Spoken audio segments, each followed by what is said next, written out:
So, guys, as I'm sure you are aware, and most of our fans of relative age would be aware, they are remaking Harry Potter Oh, yes. into a series at HBO Yes. where every season is going to be a different year at the school. Isn't Lithgow playing Dumbledore. Dumbledore? That is correct. Yes, he is. So, with that in mind, and us growing up and that being a fairly big part of us growing up, I figured we would be passionate about who we would want to play these roles. Oh. So I would like us to come together and see if we can agree and recast at least the adults in the new hair. Because, this is random kids. They can be the kids. Yeah, I'm not very astute on what childhood actors are hot right now. Not since Timothy Chalamet was a child. I have heard that Hansel is so hot right now, though. Center for Ants. Chalamet! People we're casting, of course, Voldemort, Dumbledore, McGonagall, Hagrid, Snape. Severus Snape. Oh my God. Can I tell you? I immediately thought of somebody for Hagrid, and it's absolutely out of pocket. They casted someone already. Did you hear who it is? I saw a picture of him, and he looked good in costume, but I don't know who he was. He's the dude from Hot Fuzz and Shaun of the Dead. Really? Yeah. I did not recognize him at all. Interesting. He looked good. Nick Frost. Nick Frost. Okay. Is his name, yes. Would it not be hilarious if Luis Guzman Oh my God. played Hagrid? Guy from Anger Management. Oh my God. Why?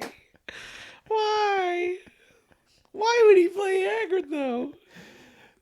The first I was like, who's a big ugly guy? Dumbledore, what are you saying?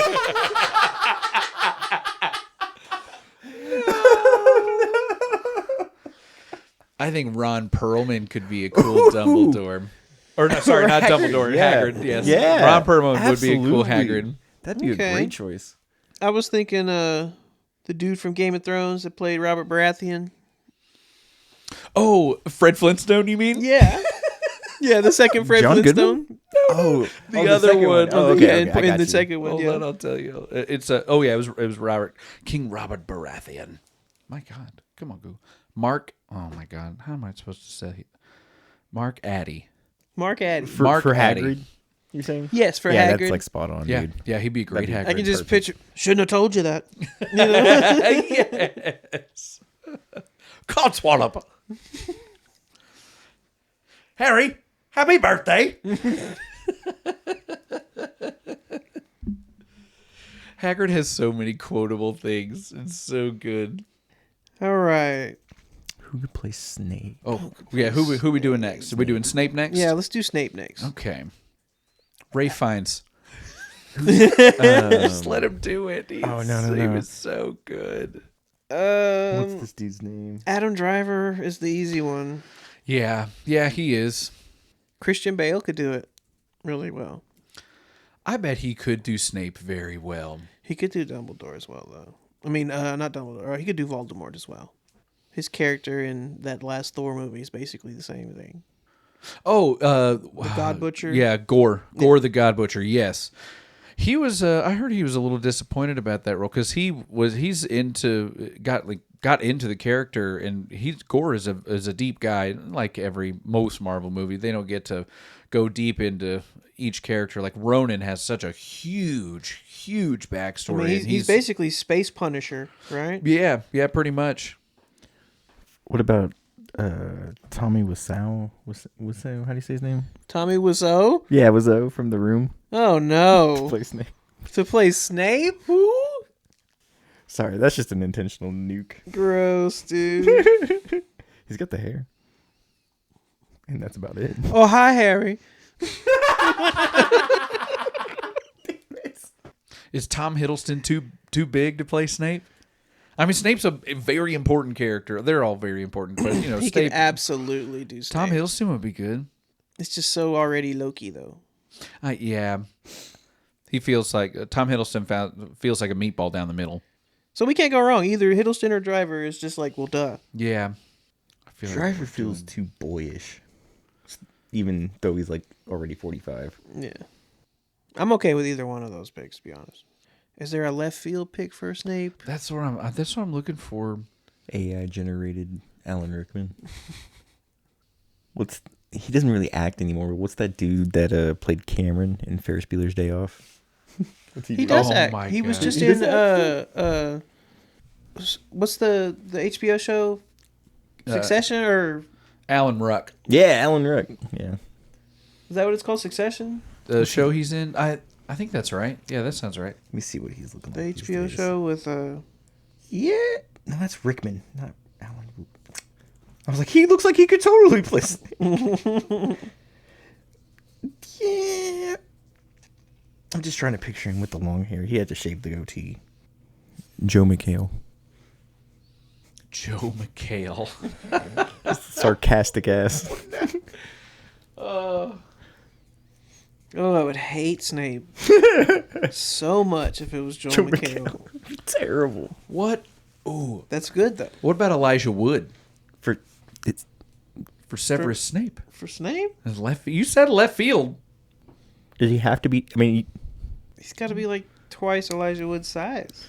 There's ways to do that. You don't have to worry about that what's stuff the? anymore. He could do like the Ron DeSantis thing where he like puts the boot extenders in, Yeah. make him taller. Snape's wearing a robe the whole time. Yeah, it's like you put Elijah Wood on top of another dude that's equally Elijah Wood sized in a trench coat. So you're just gonna Tom Cruise this man for 7 seasons? Oh my goodness! Oh, my Lord. What about Bill Skarsgård? Whoa. Is that Sexy Snape. Okay. sexy Snape? Uh-huh. Yes. I can't wait for this out. Sexy Snape.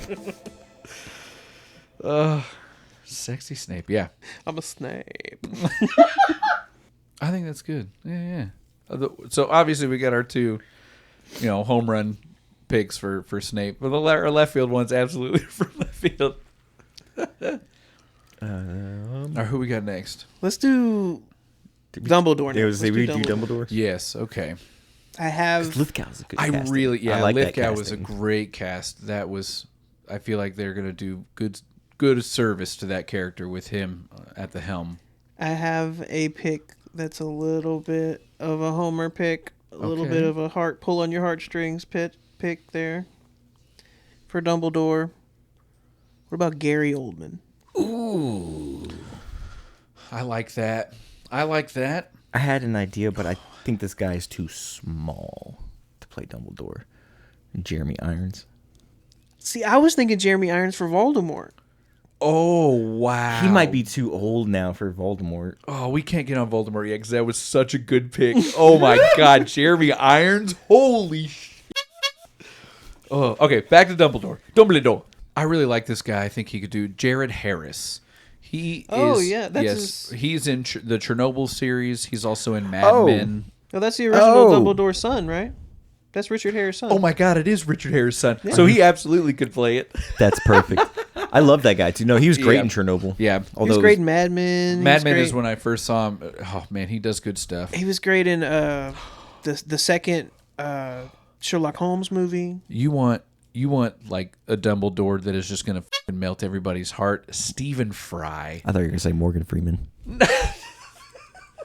Stephen Fry though, that Stephen Fry would be a really That good guy is like Dumbledore. a dick to everyone except Harry Potter fans. It's great. There you go, man. Oh, little bit of Fry. He loves Harry Potter. That's so crazy that He Jared could be Harrison- Dumbledore. I mean, he could be Hagrid for all I care. he could be Hagrid. He absolutely could be. Man, Stephen Fry is actually a really good pick for Hagrid. He kind of does look like he could play Hagrid. He does. He does. He absolutely does. Respectfully, he's ugly enough. So Oh my God, he's Haggard. Respectfully. He's Haggard enough. Oh Lord. All right, you want to move on to let's do Voldemort. Since you brought up Voldemort a minute ago with Jeremy Irons, which is a wonderful pick. son of a bitch, the first person I thought of was the guy that played Voldemort. I was like, that guy that was in that Ray Fiennes. yeah, that was in that Conclave movie. I was like, he'd be really, really good. And I was like, that's him.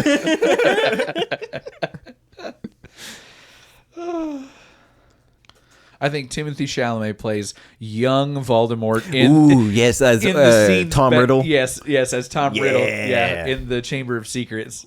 That's gnarly. You know, That's Timothy spot Chalamet's on. like 25 now, right? What? Who? Isn't he that old? Who? Timothy Chalamet. Isn't he Yep. like in his mid-20s now? He looks. Hey, the he guy that looks played very Hannah young. Montana's brother was like 35 when they were recording that show, playing like an 18-year-old. So I mean, Yeah, you but looked we the didn't part. know it then. We would know that now. We didn't know it. They hid that very well. I've got one that I like For Voldemort? yes, it's Paul Bettany. Played Vision. That's a really good pick. That's actually one of the studio picks that's been rumored. Okay. I got a The other studio pick that's rumored was Cillian Murphy. Ooh. Cillian Murphy would be great. Voldemort. He's too old now, but I would have loved someone like an Ed Harris. Okay. A little more. A southern Voldemort. The A boy. Voldemort that wears a fedora. You the boy. Come to get killed. I'm gonna shoot you dead, Harry.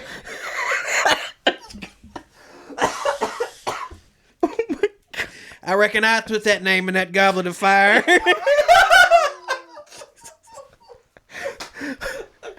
I'm not allowed to recommend it, but anyway. Oh my lord. Oh no. And I stole the Declaration of Independence. No, that was the second one. They were doing something at the damn Is there anything on this spaceship that does Rushmore. work? Yeah. I got a left field one. Okay. I'm searching the internet for other, just actors that kind of look like him a little bit. Tim Roth. I think Tim Roth could do it. Let me see. Hold on. It's been a second. Tim Roth was in Lie to Me. Yeah, that's the show. Oh, I mean, he's in a ton of yes, things. yes. Pulp But Fiction guy. he'd be really, yeah. Yes, yeah. Lie to Me is where I went to instead of Pulp Fiction. Like him. Incredible Hulk. I love Lie to Me, though. yeah. Lie to Me is so good. It is. It's a good show. I see one on this list here that I really like. Chiwetel Ejiofor is his name. Chiwetel He Ejiofor. played Mordo. Yes. Okay, yeah. in- That's what I thought you were yes, talking about. in Okay. the Doctor Doctor Strange Strange. movies. I'm still waiting to figure out what they're going to do with that guy. That end credit scene never popped back up. I know. I don't know. What else is he in? 12 Years a Slave. Yes, Yes. that's what I knew him from. Okay. He's in Bridget Jones' Mad About the Boy in 2025. What is that, like the third Bridget Jones? At least. They got to come out on Hallmark. He's also in The Martian with Matt Damon. Matt Damon. Samuel L. Jackson. All right, any other Voldemort picks? Chris, did you give any? Hugh He Laurie. did. He gave it Ed Harris. Oh, yeah, Ed Harris. That's right. Damn Ed Harris. Hugh Laurie is, that's cool. Yeah, We I can get can- Stephen Fry and Hugh I know, Laurie. right? Let's We're go. doing Stephen Fry. Might as well do Hugh Laurie. right. He really could be Voldemort, Tom. Yeah, he absolutely could. If Voldemort was just like a grade A asshole. Yeah, just give him the house cane and let him go to work. Voldemort with a cane. What's the differential diagnosis? It like morphs into Nagini when he doesn't need it. Yes. Not lupus. All right, who's next? McGonagall? Have we done McGonagall yet? Susan Sarandon. Well, okay. I'm with that. Oh, yeah, I'm 100% with that. I just watched Nona's the other day for 10 the second points time. to Gryffindor. Yeah, Hell yeah, dude. And Susan Sarandon is She'll looking fine as hell. 70 never looked so good. Yes, dude. I believe the one that the series cast was Helen Mirren. That's a And good pick. that's a really That's good a pick. good pick. Yeah. Dame Maggie Smith. Thank you. I almost went. Dane, Maggie, Judi Dench. I literally almost went there. That's where I was going.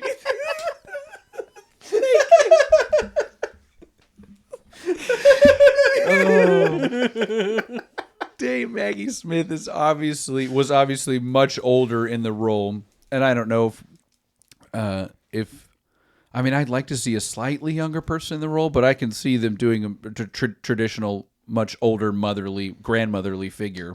Helen Mirren's, she's up there these days, right? Yeah, she's got to be. She's got to be at least in her 60s.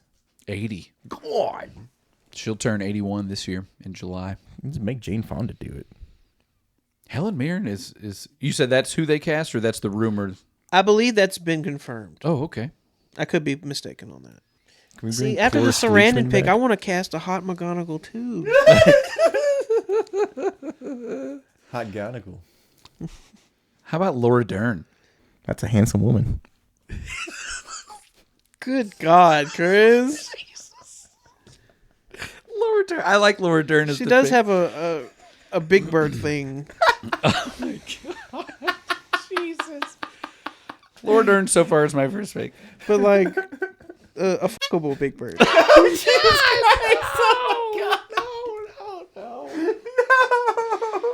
Is Big Bird a girl or a boy? I don't know. You haven't specified. He's a puppet. You can't specify because then people would think about fucking it. That's true. Oh my God. Okay. Back to reality here. What about a younger one, like Kate Blanchett? Okay. And I think Laura Dern would obviously be a younger one. Oh, I can see Kate Blanchett doing that. They're probably similar age. I bet. Mm-hmm. We got another Southern one. All right, hit me with it. Kathy Bates. That's Pomona Sprout, bro. Oh my God! Yes! Oh my God! You're casting NPC characters now. Academy Award winning. That is 100%. Now grab that mandrake by the neck, right around his collar. Ow! Yes. Oh my God. I keep seeing the name Janet McTeeter is who is I think in negotiations or is rumored to be at the top here. Okay. I might be getting Janet McTeer, T-E-R. This is for who? McGonagall. For McGonagall. Okay. Yeah. Okay. So wait, I thought you said T-E-E-R. Helen Mirren. I was mistaken. Oh. That's been this is like very recent, like the last week. This has Okay. been reported. I think. Cool. I just keep seeing her. She's popping up in all these headlines. Well, if we're going with ridiculous picks, if you want to revisit Dumbledore, we can get Kurtwood Smith. Oh.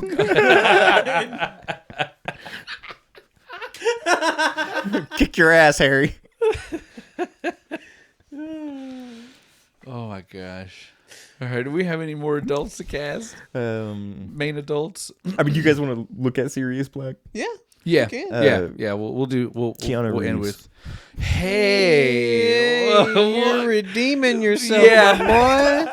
I like that pick. I like Keanu Reeves.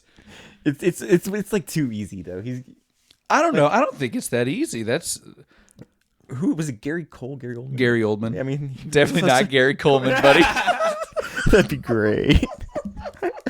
What you talking about, Dumbledore? I mean, Cillian Murphy could play Sirius Black. Yeah. Yeah, I can see that too. Chris, you're fucking 2 for 2 over here at Sirius Black. I got another one that's probably Southern. Oh God.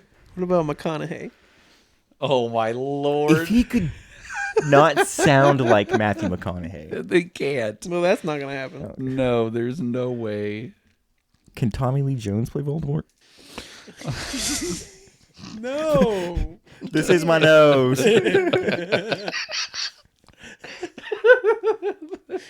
This is my happy face. Damn it. I told you I tried to kill that boy, and his mama's spell bounced back. That who's the guy who does Thanos? Charles Barkley? Charles Barkley. No, it's oh damn it. Now I'm blanking on his name. Goonies man. Mm-hmm. Brolin. Josh Brolin. Oh, okay. Josh Brolin would be cool. His impression of Tommy Lee Jones in Men in Black 3. He's yoked up. That'd be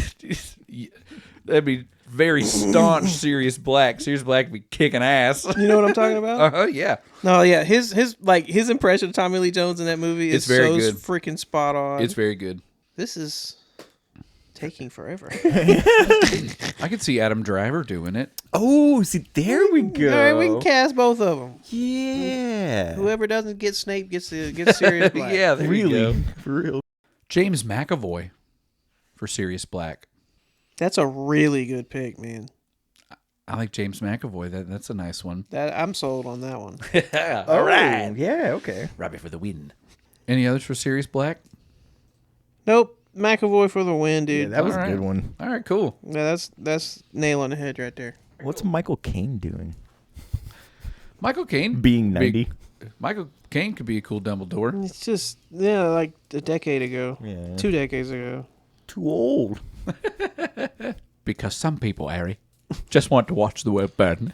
He's great at teaching Wingardium Leviosa. What's the point? You can't lift these bloody logs.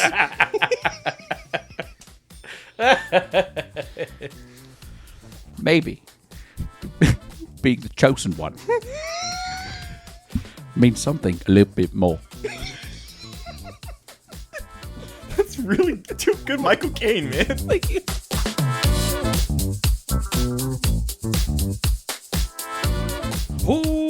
Welcome to the Ranger Zone. the Ranger Zone. We are 3 pubescently obsessed Rangers fanatics, semi-qualified to dish out our takes like hotcakes. From the fans to the front office, I am Robbie Belusic. I am Chris Green. I am Tony Cook. We have a fantastic episode for you. Like always, we brought it. We brought the stuff. In fact, the 3rd helping of Beast of the Best. It's going to be wonderful. We're getting into the outfielders this time, so we've got all 3 spots we're going through. We've got some very old guys. One nobody knew, and don't worry, I did some good research on him, so you're going to feel like you know him after this. But before we get into that, how about a little bit of news? It is the news. And it's for yous.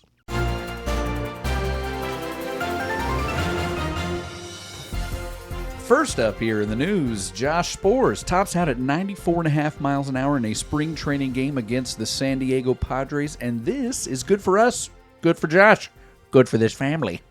He struck out 2 and surrendered 1 hit and 0 runs over 1 inning of work. Give him the heater, Ricky. He's back. It is back. Something that I know, Christopher, you had. That's what we were talking about the last time we brought him up was when we... Can he find the heat? Exactly. We were glad that we got him on the minor league contract, and if this was what he was going to do, he's going to make this bullpen. Is he like pretty much the only dude that we non-tendered that we re-signed? Yeah. Yeah. So the game that he pitched in, even though it was just a spring training game, is one that we should absolutely stick a toe or two into because we demolished the Padres 22-2, scoring a record-breaking 13 runs in 1 inning in the bottom of the 3rd. God. Yeah. So everybody, all of the starters and platoon guys, that's who was making up these runs here. But I'll start on the pitching side first. So Nathan Eovaldi started this one. He went 5 and, oh my gosh. Nathan Eovaldi started this one.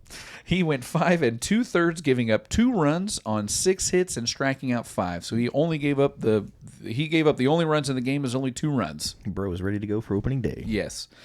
Then a combination of Mason Thompson, Jacob Junis, Sborz, and Ryan Brazier shut out the rest of the San Diego's down. Over 3 1/3 innings, striking out 3 and only giving up 1 additional hit. There were 0 walks in this game by any Rangers pitcher, including Evo. You get no free pass. I love that. Take that, Mike Maddox. I love free bags, punish everybody. And I felt like last year, free bags punished us a lot. When people got on base, they probably scored more often than not, to be honest. Well, yeah. I mean, if it's going to be like the one run that your opposition scores in the game, and at that point, if the other team scores and you haven't scored, the game is already over. Right. Yeah. So, you know what's worse than a free bag? A free bag to the leadoff hitter. Oh my gosh. Or That- a free bag to the 9-hole guy. Oh. Like, don't let him get on for free. He's down there for nothing. We sound so old right now. I know. You let Leonis Martin get on first. That's that Dusty Baker meme where he slams his head. Hot damn! All right, so now for the bats, because I frickin' love bats. Seager, 1 for 3 with a walk and a home run. Pookie, 1 for 1 with 3 walks and an 0-2 grand slam. Salame. Yes. Papa. Haggerty, who is just tearing up spring training right now, 2 for 3 with a walk. Andrew McCutcheon, 3 for 3 with a walk. 39 years old. I think he's making this team, guys. Let's go. He's making this team. He's Jock Peterson's insurance. Pretty much. Am I wrong? No, I mean, yeah, we already wasted that money. Oh yeah, Sunk cost. So it's already a L. Move on. yes, yeah. Finishing up this one is Ezekiel Duran here, 3 for 4 with a home run. Dang. And Langford 3 for 3 with a walk and a home run. Dang. And then Brandon Nimmo, leadoff hitter, brand new, straight off of the New York Mutts, 4 for 4 with a walk and 2 bombs. These guys accounted for 18 of the 22 runs we scored. All of the starters / platoon guys who are going to see field time and are going to be on the 25-man roster. What's that you said? You wanted to know how Marcus Semien was doing in 2026 spring training? I do. Oh, yeah. So he's had 28 at-bats. He scored 3 runs. He's got 5 hits, 2 home runs, 3 RBI, and he's hitting 179 with an on-base percentage of 200 and an OPS of 629. Okay. Things are going great there for But our he's old a buddy. vacuum. That's true. That's true. He is a vacuum. He bats like a vacuum, too. If you gave a bat in the batter's box, It just goes straight to the catcher's bit. yeah. You know, I'll tell you, my favorite thing about these stats that you just laid out from this beatdown, every one of these players you mentioned has a walk. Yeah. Yes. This is really telling, and particularly Josh Smith. I'll get into his whole pitch, his whole at-bat sequence throughout the game. Obviously, Skip Schumacher is bringing the expectation of power down from the hitters, and it's more contact, it is more line drives, it is more situational hitting and not just hitting but awareness at the plate as well. Josh Smith, 3 walks in this game. His last at bat was a walk. He was patient at the plate. The game was up. He wasn't trying to just wildly swing. He's going through his natural things just like it was his first at bat In a 1-1 game. Yeah. Great stuff. And I really think that I do feel better about our offense going into this season than I did last season for sure. Oh, yeah. Just based off of how some of these guys are producing in spring training. And I know it's spring training, but this is that. Yeah. Let's be real, guys. Odds are it's going to be better. Yeah, That's true. Law of large averages says it's got to go up sometime. Good Lord, help us if it does not. Yes. Last up here in the news, Emily Jones ends her Rangers broadcast career after 20 years, or rather, the Rangers ended it for her back in December. She stated on her podcast, the Mom Game Podcast, the club informed her it was not her decision. She did not come to them and say, "Hey, it's time to be done," because she obviously had been scaling back. Laura Stickles has been on the field for I feel like 2 seasons. I feel like last year was not her first year, but I could be wrong. But she has been scaling back for a long time. She described on her podcast that her limbo-esque situation with the club as feeling like a little like getting broken up with, but you're still friends with your ex-boyfriend's little sister, but you still show up at his house all the time. So her Texas Rangers career started obviously as a pre- and post-game reporter to then a on-field reporter that she earned 6 sports Emmys for during that. And while she will not be seen on screens or heard in the post-game audio or radio shows, she will remain an ambassador or hostess role with the club. This includes sponsorship and partnership events, charity events, and then she has like a special side project thing that she's working on. She announced she can't tell any details, but she's got something cooking. And then she also made a post on her Instagram announcing her departure from the role, or rather the Rangers' choice to depart her from the role. Thank you to the organization who allowed me to be unapologetically me even when it wasn't conventional or popular. Thank you to the broadcast and production crew who made me look way better than I ever was. Thank you to, she didn't need the broadcast crew to make her look good. Emily Jones is a fox. Where was I? Thank you. There's more thank yous. Where was I? Yeah, thank you. Thank you to the players and coaches and staff and their families for treating me like one of your own, even when that meant yelling at me in the clubhouse, looking at you, Kins, or ruining an outfit during a Powerade shower. Paybacks are a LV. My greatest accomplishment is the friendships I've made and the relationships I've developed over the last 2 decades, and it's not even close. Thank you to the most amazing fan base in all of baseball. I hope I was able to provide a sense of connection to a team I have been honored to cover for all of these years. Please know that if you ever told me you feel like you know me, there is no greater compliment. I do have a fun little anecdote about Emily Jones. I've got a less fun one. Dear God. Good news, bad news here. So I don't remember when it was, in the 20 teens, I think. She was getting flack from one of the hosts on the radio show, on the fan, from the radio show program, or all of the hosts, where she complained something about the weather. It was like that it was hot outside, and she obviously knows, we all know it's hot outside. We live here, but we still complain about how hot it is all the time. And so when it was more than 100 degrees, or your temperature on your car showed 100 degrees, you were supposed to take a picture of it and tweet it to Emily Jones. And it was encouraged by one of the fan radio programs. It was hysterical. So there was like a solid month where I was tweeting her pictures of the dashboard thermometer. It's hot. When I lived in Austin, there was a local sports radio down there, AM 1300, The Zone. And The Zone, you say? The Zone. The Longhorn Zone. When the drive time, I think they were the afternoon guys. One of them, I think his name was like Chip Brown. That dude hates Emily Jones. Why? How do you hate Emily Jones? I don't know what his deal was. Like, he would tell a couple stories. I think one of them, if I remember correctly, it's been like a decade, but it was something along the lines of they were at like a Big 12 game, because she used to do Big 12 coverage. Mm-hmm.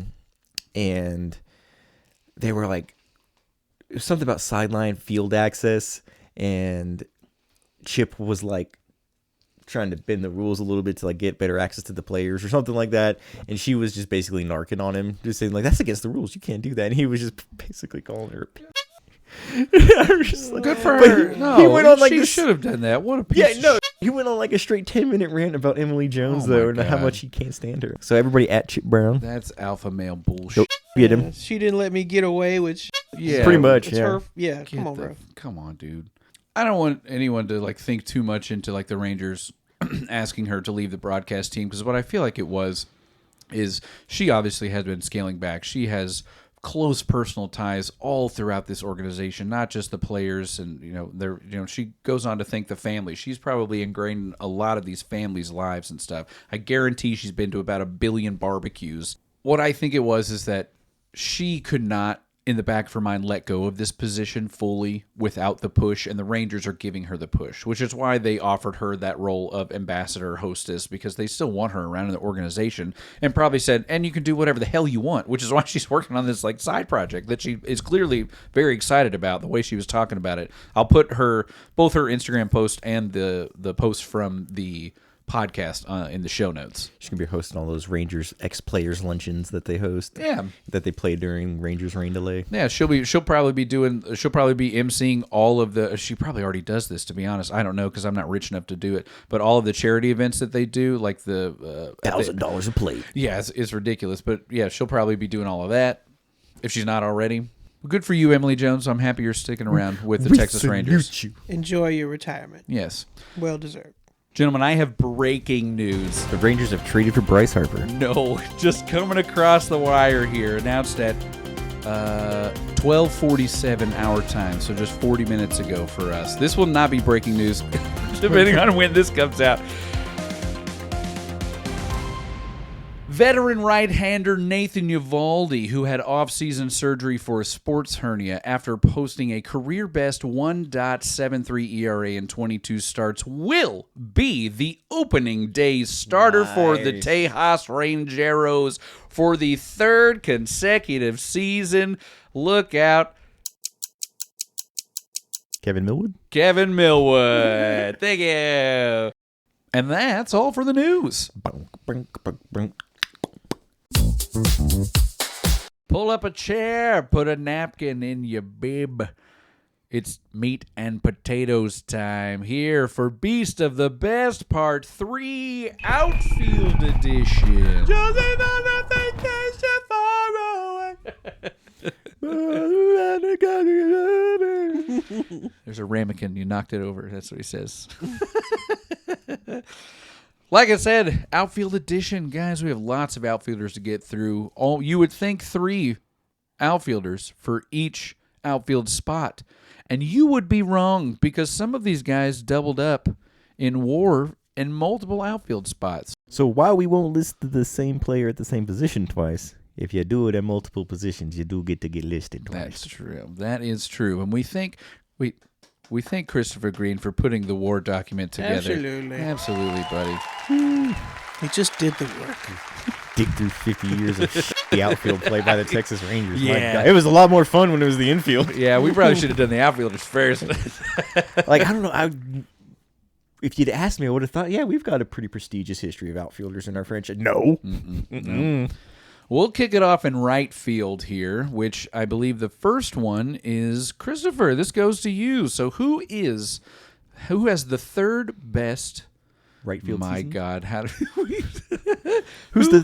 Who has the third most valuable right fielder in Texas Rangers history? That's why we keep you around, Tony.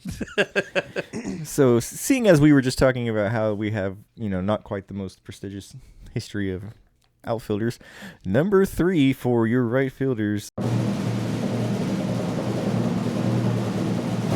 is none other than Adolis Garcia. Bombi! In 2023. Little shocking. I mean, it was a good season. It was, but that's at least 3 players from the 2023 to make this Beast of the Best. Yeah, that's true. That was. You said it all along. There's guys who had career years. Yeah. While this is only Bombi's third best defensive season, looking at you, 2021 and 2025. Yes. He did manage to take home a well-deserved Gold Glove, which I believe it is his only Gold Glove in his career. Yeah, he kind of got shafted in 20. Well, last year he was great last year. I say he got shafted, but I think it was Stephen Kwan who got it. Okay, Kwan is good. I'm going to check that because now I'm thinking Stephen Kwan's a left fielder. With the reports of him being with the damn it, he's a left fielder. He's a left fielder. With a lot of reports of Bombi being injured in 2024, it really looks like he's just, that one being an outlier. He's a plus MLB defender perennially. Yes. Okay, perennially. His range factor per 9 in 2023 was 2.35, and his fielding percentage was 981, which is solid. It's really good. It's not like elite, but it's really good. The X factor here is this is the one year in his career where he managed to show some form of patience at the plate, and he had a career high 65 walks, which you have to think, led to him getting better pitches, more in the zone, which led to, his career high in home runs of 39. He had a 328 on-base percentage this year, and he also scored 108 runs and knocked in 107 runs. So, this is all around really good season. Helped to make the Rangers make the postseason for the first time in 8 years. And then the postseason happened. Yes. Which, technically we're not it's not supposed to talk about the postseason here, but we're talking about this postseason. You can't not talk about that postseason. Yeah. This is literally like one of the best postseasons in baseball history. God, I'm so glad it was with us. So the first round against the Tampa Bay Rays, he went 2 for 10. He had a 200 batting average, 200 on base percentage, struck out 3 times, no walks. It doesn't matter. That series, it's irrelevant to the rest of the postseason for this man. He started to heat up a little bit in the next series against Baltimore. He went, 5 for 14. So he had a 357 batting average, much better. He still did not walk at all, but that doesn't matter. He struck out 7 times, but he had 4 RBI. So he's starting to find something. His OPS was an even 1 dot in that series, so he's getting hotter. And then he went down to Houston, and my God, Lost his freaking mind. he just made some sad astronauts. It was great. So let's look back at the 2023 ALCS for Mr. Bomby. In 30 plate appearances, he had 28 at bats. He scored 7 runs. He had 10 hits. 5 of those hits were home runs. 5 of them. He had 15 RBI. He had 1 stolen base. He stole a bag. That bag is a particularly important bag. I remember that bag. That was the one where he pimped his double. Yep. He thought it was a home run. He damn near pimped his single. No, it was a single that should have been a double. And then he had to steal second to make up for not having got to second because he was watching that. Yep. He thought it doesn't even matter. It was headed for the Crawford boxes. Yes. And he was, and then it turned into a single. Still no walks. It was on the next pitch, too. It was the very he stole the very next pitch. Yep. And then sorry guys, I should have been here. 6 strikeouts. Half your hits in the series are homers. I know. He was hit by a pitch twice in that series, one of which was a little controversial there, which led to my favorite self-owned quote of all time. Because that was after Game 5, where Jose Altuve hit the big home run to go ahead, and now they're up 3-2, and Martin Maldonado tells the press, talking about Adolis Garcia, the worst thing he did was wake up the Houston Astros. Then we beat the shit out of them for 2 more games in Houston. Of note is the man holds the postseason record for RBIs in a single postseason at 22 and a single postseason series for that ALCS at 15. Why that is especially sweet is because the previous holder of the RBI record in a single postseason was 2011 David Freese, which is weird because there was no postseason that year. So I don't know why they're making up shit for David Freese to have stats. Yeah, I've never heard of that. But yeah, particularly sweet that we got to break that record. That crazy bastard 1 dotted in 3 consecutive postseason series. Right. Yeah. Unreal. Somehow managed to walk 3 times in the World Series in those 3 games after not walking at all the rest of the postseason. But he missed the last 2 games of the postseason too. Yep. He didn't even play. Got replaced by Travis Jankowski, who picked right up where he left off. Yeah, dude, smacking doubles all down the place. I think Janko he got a knock as well in the postseason, if I'm not mistaken. Yeah, I'll check. I know he had several clutch hits in Game 4 and 5. Of course, got to acknowledge that the ALCS MVP was Adolis Garcia, obviously. Sorry, no, he did not get a home run. And I feel it would be remiss not to mention, if we're talking about the 2023 ALCS, that in the history of professional sports in America, you can't count NFL because they just play single postseason games, but, leagues that play postseason series, of those 7-game series, only twice in history has the home team lost all 4 games in a 7-game series. And it was the Houston Astros in 2019 and the Houston Astros in 2023. So if I had a nickel for every time the Houston Astros did that, I'd only have 2 nickels, but it'd be fucking weird that I did. Who's next? Juan Gonzalez had the second most valuable if you could right call it field that. season. 1998 Juan Gonzalez. Didn't he do something special that year? Well, he did. Kind of. Well, they gave him something special. Juan Gonzalez was swinging a Captain Caveman-sized club. Was this the year that he had the 100 RBI before the All-Star break? Probably. Okay. It was either then or 96, probably. A Captain Caveman-sized club for the whole 1998 season, carrying a slash line of 318, 366, 630, and 997. Dang. He led the league in doubles with 50 and in RBI with a whopping 157. Good God. 101 of those hit before the All-Star break. Whoo! Whoo! And to compile a WAR of 4.9 on the season. Oh my God, Do you have his first half, second half splits at all? I do not. I'm just going to run you through the slash line really fast because even though he got those 101 RBI, so he bat 293, on base of 333, slugged 590, and OPS of 923 before the break. That was in 384. I'll do at bats, 350 at bats. In 100 less at bats, he bat 353, on base 411, slugged 686, and 1.097 OPS in the second half. Whoa. Yeah. So he was more prolific but less opportunistic? Less games. Just less games. 20 less games. All right. It is, of course, worth mentioning he was the AL MVP this season, but it is equally as important to mention that Griffey and A-Rod were far better baseball players in 1998. This is just peak Griffey A-Rod Mariners, man. And the fact that they played on the same team at the same time and under 500 baseball probably took votes away from each of those guys. Wow. Really? That was the last year that they were too young.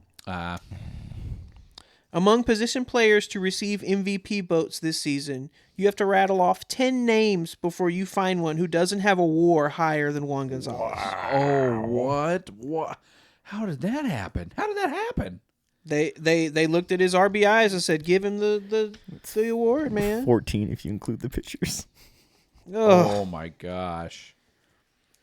His range factor per 9 hovered around 2 this season, so he wasn't a poor defender in right, Not blowing your brains out. Yeah. but definitely not an elite defender or base runner. Blowing your mind? That's what I meant to say. With- God dang. With the league average for range factor per 9 being 3, 4, and 2 that year. It's like there's a reason you're in right field. Yeah. And he only had 2 steals on the year. Quite a lumberer on the base pass. Oh, always. yeah. And building that document, he played center field and left field in his history with the Rangers, so he had to settle into right eventually. Like they put him everywhere, man. Texas won the division with 88 wins that year, helping contribute to his MVP claim. But we were arguably the 5th best team in the American League that season due to abysmal pitching outside of Rick Helling's remarkable 20-win campaign. Damn, Rick. Wait, didn't he have like a ERA over 5? He had an ERA in the upper 4s, mid to upper 4s. I think it was like a 4.7. Wow. Hello, run support. Yeah, no love. And damn those Yankees. So that's piss poor on the part of the AL West to have us win that division that year with 88 wins. There is too much talent in the 90s AL West to have us win it in 88. Us were just beating the crap out of each other all year 1998, the AL East was definitely the AL Beast. That's true because that's like the 114 win Yankees. 114 right? win. Yeah. The top 3 seeds, I believe, were all AL East as far as overall records, of course. So this must have been Blue Jays and Red Sox? Red Sox. Okay. 'Cause Yes. I know this is like Roger Clemens Blue Jays, I think. Yes. I think Rick Helling had a 4.41 ERA that year. 4.41. Okay. He also had a 200 batting average. I think Esteban Loaiza was on that pitching staff as well. That's about the only one I can mention. We'll be back to talk about Juan Gonzalez later, guys. All right, Chris. Who is the best Texas Rangers right fielder in a single season by WAR? Got it on the first try. This would be Ruben Sierra, the man who accumulated essentially a third of his career WAR in this season alone. Whoa. And he played for like 18 seasons. Oh my God! Yeah, Or something he like did. that. 20. 20 This seasons? is 20. Yeah. This is 20 years. So man's career WAR is like 15 something or something like that. And he's got 5.9 of it in 1989. 16.8 is the total. 16.8, which is weird because if you look, he's got a total of 20 something with the Rangers, but he just played such bad baseball with everybody else the rest of his career that it brought his career WAR down. That sucks. I haven't like done a deep dive into it, but if I remember correctly, Arlington Stadium was more or less very much a hitter's ballpark, just like the ballpark was. Yeah. Ruben Sierra benefited, I think, a lot from the Texas summers as far as his balls carrying and getting out that ballpark. So this was quite the season. Oh, go ahead. On your point, Yeah. we moved into the new ballpark 94. 94. His WAR takes a significant dip going into that season. He had he's Strike shortened. He's not even with us at this time. He's in Oakland. Never mind. He went to Oakland 94? Yeah. Okay. Never mind. Continue. I'll cut Interesting. that. No, that feeds to his point as well. As soon as they left Yeah, the Frid hitter friendly Well, yeah, ballpark. It goes to a Yeah. pitcher-friendly ballpark. Yeah, And yeah, that's true. He had a Actually, sorry. Even when as soon as he went to Oakland, it was 0.8. He hadn't had anything lower than 1 dot in his second year after that. So yeah, when he went to Oakland, it just was all negative. He has literally a negative WAR. He does not have a positive WAR after going to Oakland. Holy crap! Nope, a 0.3. when he, didn't he have like a Damn it! I found another one. 2001 with Texas? 1 dot. Yeah. 1 dot. 1.0. That was it. He played like 94 games or something that season and was like really good. Like had a little bounce back. Wow. But then, Father Time gets us all. Yeah. He was 35 that year. But before Father Time got him, when he was the spring chicken of 23 years old, he takes the majors by storm and has his best season by far. And it is the best season by a Rangers outfielder by far up to this point. The only one, which is actually going to be the next one we talk about, Mr. Gary Ward, that even competes with this. Yeah. And as well, there was the Jeff Burrows 1974 MVP season. But then again, man only had 4 WAR that year. It's a different time. Yeah. We valued different things. So he came in a very close second in the MVP race that year to Robin Yount. And this was a really good race that year. It was a 4-way race between Robin Yount, Ruben Sierra, Cal Ripken Jr., and George Bell. Just Okay. 4 Yeah. notoriously good sluggers, like just good classic AL MVP race. Back when the Brewers were in the AL.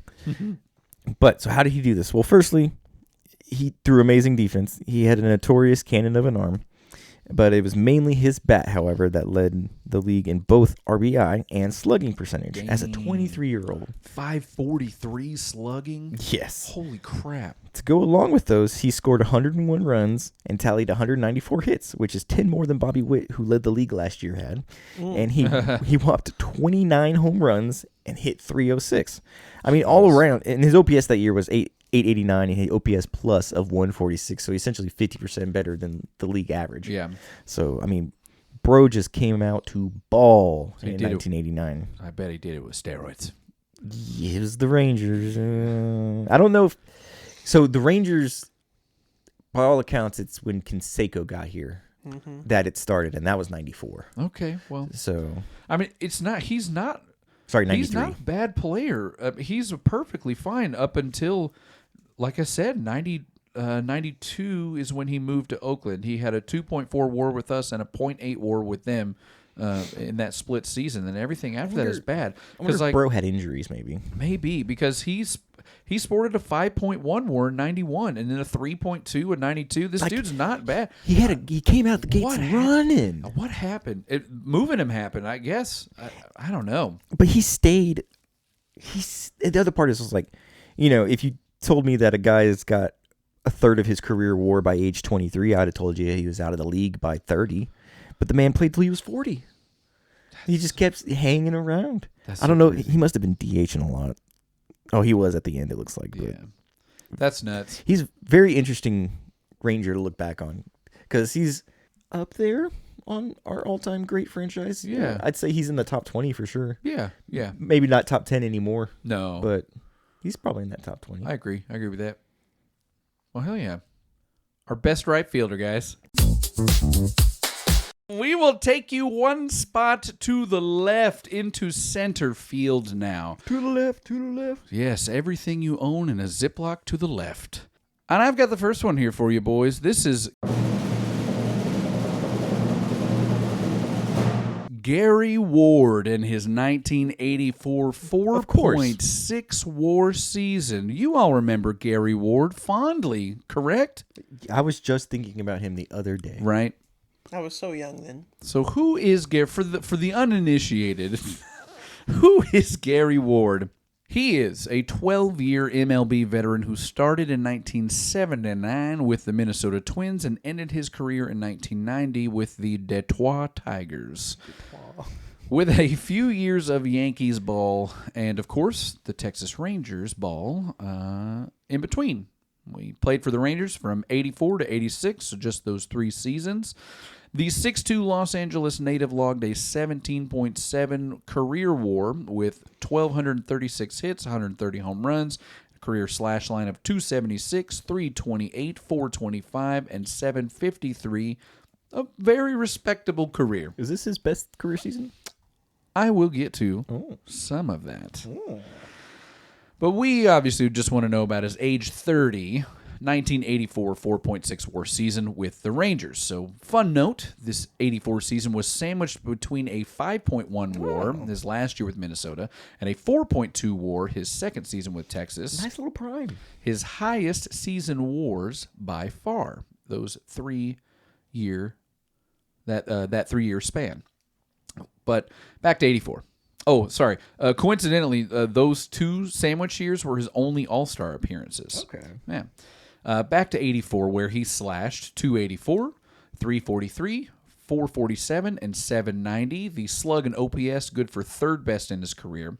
Also had career high 55 walks, career high 7 triples, which he had done 2 additional years too. Career high 97 runs scored as well. He also hit 21 homers in 84, good for 2nd best in his career behind a 28 home run 1982 season. He would not eclipse the 20 home run mark for the remainder of his career, but came close with 15 and 16, 1 in Texas and 1 with the Yankees. So this is his 3rd best, or this is our 3rd best center field season, right? Yes. I feel like this doesn't crack the top 50 for the Yankees. Oh, hell All that no. Mickey Mantle and DiMaggio. Yeah. Bernie Williams. So as far as his defense goes in 84, he spent nearly equal time in all of the outfield positions. 58 games in left, 59 in center, and 36 in right. So he was well above league average at fielding percentage at .995 compared to .986. And his range factor of 315 against a league average range factor of 3.01. So the dude was a monster glove in center field for us this year. That's just his center field numbers. It sounds like he's got wheels. Mm-hmm. Yeah. I wish I had more about his center field defensive prowess in 84, but he really shined more, believe it or not, as a left fielder. In fact, 84 was the year he played the most center field games in his career. Next highest being 39 and 30, both as a Yankee. And then he had some great defense accolades of note, like I said, just not as a center fielder in 84. I didn't want to pass them up, so I did bring him, even though we're talking about center field. So in left field, he was the best for the AL in range factor, putouts, assists, and double plays. You heard that right. Christopher over here did double plays as a left fielder, and that was in 1983. That's crazy. Yeah, all those 8 in 83 there. The double play notch in his belt was also the 2nd time he led the American League in double plays as a center fielder. He did it in 81, and then he only played 19 games at that position. Were people just dum-dums on the base paths back then? I guess. So I'm trying to envision this. I was curious why he didn't make the All-Star game in 84. Remember, in 83 and 85, he made them, and then he had this, what I said, 4.9 WAR season, and didn't make the All-Star team. So I was curious, and that was because starter Chet Lemon, you remember Chet Lemon, and reserve recently passed away, I believe. Oh no, did he? Well, sorry for the Lemons. It's a good season for him there. Yep, and reserve Tony Armas, they were elected, and it is clear why Chet Lemon was. Chet Lemon could ball. Yes. Yeah. It was clear why he was starting. I don't think he could really make it. I mean, the WAR obviously is better for Gary Ward, but I think that is coming more from defense than the offense. I put the stat head comparison of all 3 of those guys. Tony Armas just had the pop. Yeah. That's what. Because otherwise, you could totally make a case that Gary Ward could have been the reserve, but yeah, the home runs and RBI, especially in the 80s. Yeah. Wait, so I wonder, did Tony Armas start the All-Star game? No, Chet Lemon started. He definitely started? Yes. Okay, some last fun facts about Gary Ward. So when he played center field in 84, he bat better, and by a lot. So if he was in the lineup as a center fielder, he was a better batter. His batting average compared to games in the other 2 outfield spots was .325 compared to .294 in left and .205 in right. His slug was 549 against a 444 in left and 260 in right. And then finally an OPS of 920 compared to 801 in left and 533 in right. And that... Some dudes just feel themselves in center, man. I swear. I know. And that's Gary Ward for you guys. Oh, I'm dying to hear what you have to say about this next one. Number Tony. 2 is Number 2. another Gary in center. Gary Matthews Jr. in the 2006 season. I know Yes. everybody remembers that man. Yes, I do. Was the catch that year or was it the year before? That was that year. Oh, okay. Gary Matthews Jr. had his only All-Star season in 2006. He carried a slash line of 313, 371, 495, and 866 with a total WAR of 5.2. Damn. Oof. That is a higher WAR than both of Juan Gonzalez MVP seasons. I love it. Oh, wow. Gary Matthews Jr. also had arguably the catch of the decade in that season, robbing an Astros Mike Lamb home run in dead center with at least a 180-degree spin in the air. Dude, I don't know if it's arguable. Like it's, I think people would just tell you it's the best That's of the that best decade. one, yeah. Of the Audis, man, like that was it. Josh Lewin stood up in the booth so fast you almost couldn't hear the call. For real. Anybody remember those sunburst undersleeves the Rangers wore during this era? Yeah. Yeah, I do. I always associate Gary Matthews Jr. with that look. Totally. His 313 average was 38 points higher than his next best batting average for a full season. His 194 hits, 44 doubles, and over 100 runs scored were all good for top 15 in baseball that year. How do you do that? What a career year. Homie had Art Moreno salivating to throw money at him. For real. And Gary Matthews Jr. got paid as the first in his slew of Rangers in the coming seasons to get overpaid and underperform for the Angels. We don't feel sorry for you, Art. Although denying any use of illegal substances, Gary Matthews Jr. was named in the Mitchell Report, and the timing does add up to explain the massive offensive breakout season. Mm-hmm. But who are we to judge? Me, I'm judging him. Steroids. Man, you said top 15 and all that stuff, and he was on the MVP ballot, but number 30. I thought he might have been a little higher. That was that was a great year, and that was he stood out because that team was bad. That was in the middle of some bad Rangers baseball. That was some Brad Wilkerson teams. Yes, right 05, 06, and 07 were some of the darkest years as a Rangers fan. So He led the American League in assists that year in center field. Also led the American League in errors in No. center field. Yeah, he's Live not. by the sword, die by the Yeah, sword. right. Yeah. Yeah, not a lot of diving for the ball, missing. not a defensive guy in center field really at all. A 980 fielding percentage compared to a 989 league average and a 249 range factor per nine against a 265 league average. But that catch. But the catch. That catch. Remember him for the one, man. Number one. Number one. That's right, Tony. And I have the pleasure of bringing you number one. Joshua Hamilton. Yet another Josh to do well for this team, just in a different era. This is Josh's 2008 5.5 WAR center field season. And what can I say about this guy? A lot, but we don't have that kind of time. So I'll start with his first year as a Texas Ranger in 2008 after being traded from Cincinnati in December of 2007 for Edinson Volquez and Daniel Ray Herrera. Notorious win-win trade. Yes. The 08 season was not only his second best career WAR of 5.5, but was the start of a 5-year consecutive All-Star appearances. So, quick aside, he was the starter in 2009 with an 06 WAR with 89 total games played, where Curtis Granderson and Torrey Hunter and Adam Jones played center field off the bench. I don't know what happened, but you can look it up. Don't let the fans vote. That's what happened. I think we speculated too that he might have gotten injured at the end of that year, or literally right after the All-Star break. That's got to be it, right? Significant injury-plagued season. Thank Christ I found it finally. Good God. Put on the disabled list in June with an abdominal strain, a torn abdominal muscle. So with a collision with the center field wall. You called it, Tony. Back to 2008 here. Yeah. Where Josh bat .304 and found himself with a .371 on base, second best in his career. In fact, he would only eclipse the 300 batting average mark one other time.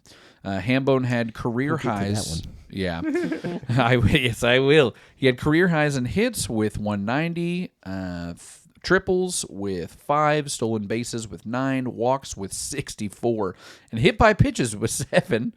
Total bags 331 and RBIs with 130. The total bags and RBIs good for tops in the American League. That's a lot of RBI. My God. He also brought home some hardware, got himself a Silver Slugger that year, and landed 7th in MVP voting. And who can't forget his home run derby performance? The man didn't even win. Most people don't even remember who won that year because Josh Hamilton hit 28 dingers in the first round. This is, of course, one of the many iterations of rules that the home run derby has been, but he hit 28 in the first round, and I dropped the graphic in here. This is back when if you hit 10 in a round, it was mind-blowing. Yeah, the man who won, Justin Morneau, hit 8 in the first round, and Lance Berkman of the Astros also hit 8 in the first round. No one else hit more than 8 other than Josh Hamilton, who hit 28, and then 4 in the second, and he lost out 5-3 in the finals, but hit 35 home runs against Justin Morneau's 22. So the third and fourth place finishers in this contest were Lance Berkman and Ryan Braun. Yep. They each hit in 2 rounds. So this is 4 total rounds of baseball. They each hit 28 home runs, which is the same amount that Josh Hamilton hit by himself in the first round alone. Yep. Just a staggering, just closed out Yankee Stadium in style. Yep. So on to his perfectly adequate glove. Hamilton played 111 games in center field with the remaining 34 in right. The numbers weren't much to write home about. Fielding percentage was .983 compared to .986 on the league average, and range factor per 9 was .267 compared to .271. Very good, but not elite. Yeah. While he committed the third most errors in the American League as a center fielder in 2008, he did turn 3 double plays at the position, good for third best in the American League, but took home first best in the double play category in outfield as a whole. So let's finish with some quirky notes here for Josh Hamilton. So when he swung at the first pitch, he bat .342 in 298 at bats. That is par for the course. That's exactly what I would expect from Josh Hamilton's numbers there. Yep, that's compared to 270, which is still nothing to slouch about when he didn't swing at the first pitch, and 326 at bats. The only time he hit under 200, guys, when I was looking through his stats, I guess I had just forgotten how fucking bat dominant this guy was. He hit the shit out of the ball all the time, and it didn't matter because the only of swingers. Yeah, the only time he was under 200 was in any count with 2 strikes, and it was still a chore to get him out. All other counts, he hit between 288 and 636. Oh my God. Whatever the count was, insane year for Josh Hamilton. And it's going to get even more insane when we talk about him again. I've never seen a guy with such great plate vision and such poor plate discipline. And life discipline, too. Oh, Lord. I think it's just left field next. Left field, baby. That's the last one. Into the left field corner with Chris. Who you got first for us? Or rather, third for us? So your third best single season left field Texas Rangers performance, believe it or not, belongs to a member of the 2025 Texas Rangers. One of them did it.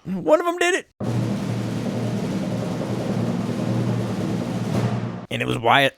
Yeah. Wyatt Langford. His 2025 season with 5.6 WAR, a very quiet 5.6 WAR. Yeah. Was good for the third best in the over 50 years of this franchise. So this, to me, is a perfect example of how WAR is a relative stat that that is adjusted depending on the skill of the league. Because, you know, if you hit 241 in 1998, you probably have a negative WAR. Yeah. But here we are in 2025 where every ball spins 3,000 RPMs and the action is just insane and dudes are throwing 100 miles per hour. Strike zones are brought to you by T-Mobile. Yeah, for real. So, our boy Wyatt hit 241 with an on-base percentage of 344. He slugged 431, which is... his OPS was 70-75, which was... his OPS plus was 127, Yeah. which is very respectable, which Yes. is very good. Which, again, just shows the pitiful state of the offense in baseball in 2025. Yeah. So yes, one of the members of the woefully poor offenses of the woefully poor offense of the 2025 Rangers made the list. We all know it was the Seager-Langford show last year, and everybody else was just dead weight. Yeah. That's pretty much how it felt. It was like if you weren't Yeah. Seager or Langford, you were hitting 216. And Seager was hurt. Yeah, and Seager, Yeah. Seager only played 30 games, according to somebody. So, Wyatt managed to put up a range factor per 9 of 2.37 last year, which is pretty good. Yeah. But this was the eye-opening part to me was he put up 3.24 in his 45 games in center, which is really good. Okay. He needs to be in center field. If he's not in needs to be the center field center this season, I'm not going. Ridiculous. I mean, like, what was it, Gary Ward that had that same thing where it was just like he played way better once he was in center? Yeah. So it's wild. Good God. Last season in 134 games, Old Forearms tallied 25 doubles and 22 homers. Forearms. He looks like Popeye. Looks like Popeye. It is crazy. He stole 22 bases. Yeah. And he had it.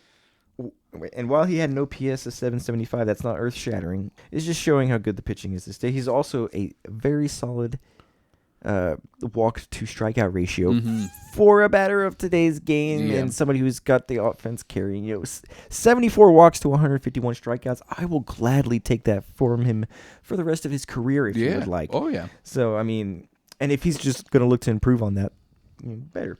If he could ever find a way to get to be like that 85 to 90 walks and get the strikeouts down to like 120, my bro is winning MVP. Yeah. So I want to see him on the MVP ballot so bad this year. So, I mean, it just seems like if he plays center, which is obviously valued higher Yeah. in baseball, and he does well there, man, why can't this guy have a 7 to 8 WAR season? Yeah. Especially when he has this coming, blossoming party that we're all expecting him to have this year. Does it feel like there's too much to expand on this season compared to some of these other seasons we're talking about? One, because it's all fresh in our memory and it just happened. And two, I mean, it was respectfully, it was kind of a piss poor season. It was one offensively that we'd all like to forget. I mean, I don't know if White got in there and pitched any last year, but I'm sure he'd been better than some of those guys too. I mean, did you guys have anything of note of his season last year? I mean, You nail it. Moving on to the second most valuable left field Guess who's season, back? and Back that is the again. 1993 Juan season Gonzalez back. for Juan Gonzalez. Yes, sir. 6.5. I have returned once again to talk about Juan Gon. I Yes. swear it's the last time, and then he'll be gone. Probably the quintessential example of the mindset of a 90s slugger outfielder. Why lumber around the base path hitting for contact when you can just hit the ball a country mile and take your time trotting around the diamond? Preach.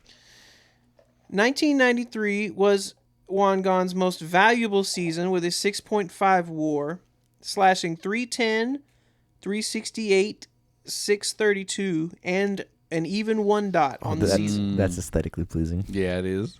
He led the league in home runs with 46. Damn. And in Wow. slugging as well. He finished 4th in MVP this year, was a silver slugger in left, and won the home run derby this year as well. Hold on, a 632 slugging? Mm-hmm. That's real good. Sorry, that was just. I didn't notice it started with a 6 earlier. My Yep. God. That's this crazy stuff. These numbers seem gaudy and assuredly MVP worthy, but are fairly pedestrian compared to Frank Thomas and the dynamic duo in Toronto of Paul Molitor and John Olerud, who all hit well over 300 and brought in well over 100 runs. Gotta love that juiced 90s baseball. Not you, Frank. We know you were clean. It was the baseball that was juiced. If Gonzalez had won MVP in 93 instead of 96, he may not be considered one of the worst multiple-time MVPs in history. But that 96 win was the third lowest WAR in any MVP season in history. God. I know it sounds like I'm crushing a fan favorite here, but I actually mean it as a compliment. He just played his way into an echelon he simply doesn't belong in. And having to compare Juan Gonzalez with sluggers of his era like Bonds, Griffey, Thomas, Sosa, and McGuire was never going to turn out in his favor. The fact he stole 2 MVPs from all-time greats during this era is not a knock on him. It's something to hang your hat on. He's the second greatest outfielder in franchise history, and in 93 he put it all together and had his most complete season with the bat and the glove. So wait, I gotta look something up. Oh my God. So Tony, you don't think he should have gotten those MVPs, right? Absolutely not. So you mean to tell me that first ballot Hall of Famer, slam dunk guy, one of the most highest percentage vote getters of all time, Ken Griffey Jr. only had 1 MVP, and Juan Gonzalez has 2 Juan that Gonzalez should belong to arguably Griffey. has both of his. Yes. Oh my God, No. Ugh. it was ugly. That's like Steve Nash's MVP should be Kobe's. Or Shaq's, according to Shaq, at least they should be Shaq's. Okay, on to the best left field. It's the only season in this list we're talking about. Yeah, this is arguably the best outfield season or best WAR by any outfielder ever on the Rangers. Most of it was done with a bat, but there was a little bit of defense in here.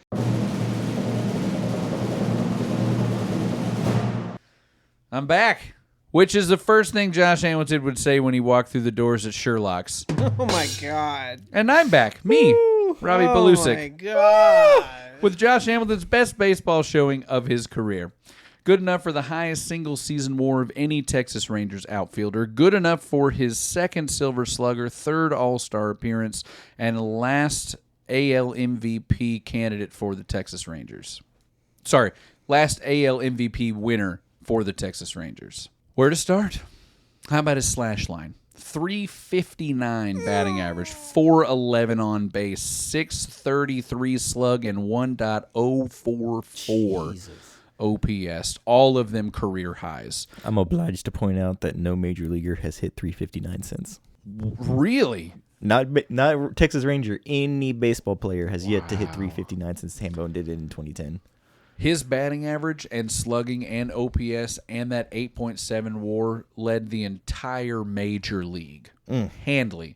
The next highest WAR was Albert the Machine Pujols at 7.5. Next highest batting average was 336 by Carlos Gonzalez of the Rockies. And the next highest slugging was Miggy with 622. And Miggy also came close to Josh's OPS, only 0.002% lower, 1.042. So just the slug and the OPS Miggy was close on. Nobody else was anywhere near him. And that is prime Miggy. Yes. So we'll move to his glove next. It wasn't plagued by ocular keratitis as it was in 2012. And you Red Bull. Yep. While Hamilton's fielding percentage was slightly below league average, 979 to only 983, the range factor per 9 was 217 compared to 207's league average. And as a left fielder, had the 5th best range factor per 9 in the American League and 4th best in the American League for assists and 1st in double plays. And I did do a comparison to the other all-star left fielders / center fielders at the time, so we could see just how freaking good this guy was.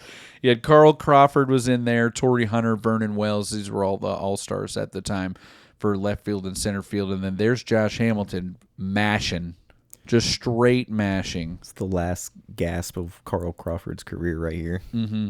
I mean, 47. Yeah, when he was on, dude. Bro He was valuable. fast. He was different, man. He was so valuable in so different ways compared to the way other people were impacting the game at the time. But still hitting 307. Yeah. Yeah. Damn, Carl.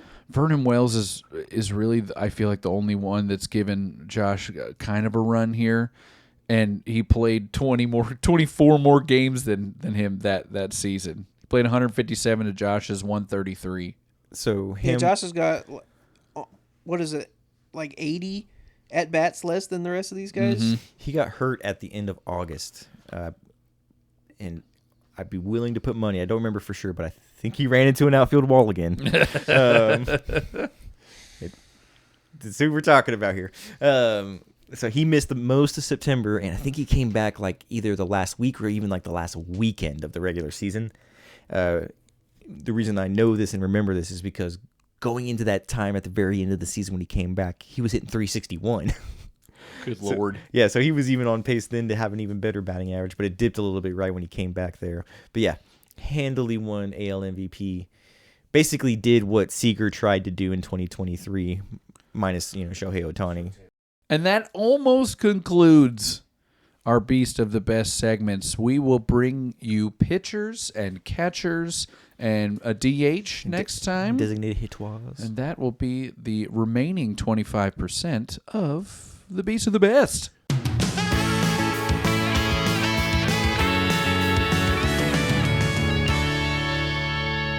It is now time to step into the office of the assistant to the assistant GM, Tony Cook. All right, guys, let's talk about the drama that's not really drama, but Let's do it. it could be drama, and it's I want to talk about it. During the World Baseball Classic, there was an incident between Cal Raleigh and Randy Arozarena. Let's talk about this. Yes. Oh, this has been so much Cal fun. Raleigh can go to hell in 4 different languages. There was an incident where Randy Arozarena extends his arm in an effort to shake Cal Raleigh's hand behind the plate before his at-bat, and Cal Raleigh just stares him down. As you guys are probably aware, these two are teammates for the Seattle Mariners. At least the way the media was recounting events here, it seemed like Randy Arozarena took that personally. And there was like at first was like, well, is he just being like Playful? Playfully extra on purpose because he's Randy? No, nope, he's being serious. I still think he's BSing. I think he's trolling. I think he's. Yeah. I think it upset him, but I think he's playing it up. I think it really did hurt his feelings. I don't think it hurt his feelings to the degree in which he led on, but I think he's a little salty about it. Maybe not like "f you" salty, but If he's salty about it, he's soft. I think he's a little soft.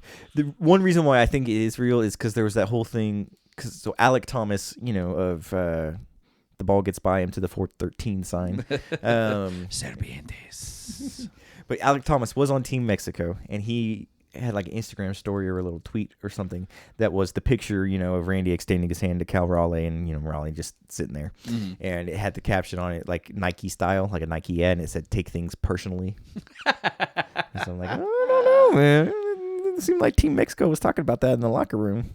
I've heard statements from Cal Raleigh saying like, "Oh, we're teammates, we're friends, blah blah blah." It's I don't know what to believe. And Randy's come out now since then and said, We're squashing it. yeah, we're good. I don't want this to get in the way of the Mariners. Which is we're fine. Exactly what you do say publicly. True. Yes.